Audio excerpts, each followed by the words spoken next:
The Israeli military has said yesterday's attack on Nasser hospital that killed 20 people, including 5 journalists, was targeting a Hamas camera and 6 Hamas combatants.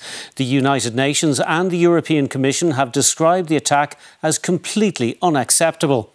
In Gaza, officials say at least 78 Palestinians were killed in the past 24 hours.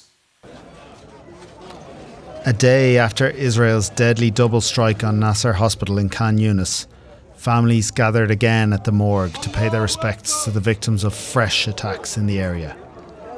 The Israeli military claimed yesterday's drone and missile attack was targeting a Hamas camera and 6 combatants, and that none of the 5 journalists killed were among the intended targets. The United Nations said Israeli investigations must yield results. The killing of journalists in Gaza should shock the world, not into stunned silence, but into action, demanding accountability and justice. At least 247 Palestinian journalists have been killed in Gaza since the 7th of October 2023. These journalists are the eyes and the ears of the whole world, and they must be protected. In Gaza City, residents inspected the damage from overnight strikes, as local health authorities said at least 78 people were killed in Gaza in the last 24 hours, including 17 aid seekers and 3 hunger-related deaths. In Ramallah, the Israeli army carried out one of the largest raids in months in the occupied West Bank, clashing with youths and injuring at least 58.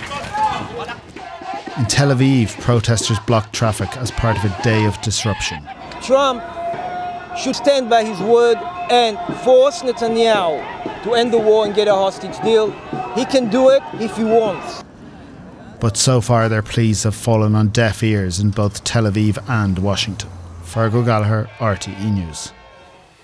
Over 200 former EU and national ambassadors and former senior EU officials have signed a letter urging the EU to take tougher action against Israel over the worsening humanitarian situation in Gaza. Well, our Europe editor Tony Connolly joins us now from Brussels. Tony, how significant is this development? It's pretty significant, David, given that retired diplomats are not normally given to going public and criticising an organisation that they served as ambassadors. Now we have 209 former ambassadors altogether. 3 more added their names to the letter today. These were ambassadors who served the European Union overseas, including 10 Irish diplomats, and again including the former Taoiseach Eamon Gilmore, as well as 96 national ambassadors from Germany, France and Italy. Now it's significant that those ambassadors came forward, given that Germany and Italy have tended to support Israel at European Union level. They make the point that since the last letter they wrote in late July, 2,600 Palestinians had been killed, and that a lot of the work they did as ambassadors, which was essentially to project European Union values and the international rule of law wherever they served, that reputation that the EU has built up over years has been undermined by this lack of unity at EU level and the lack of a robust response against Israel.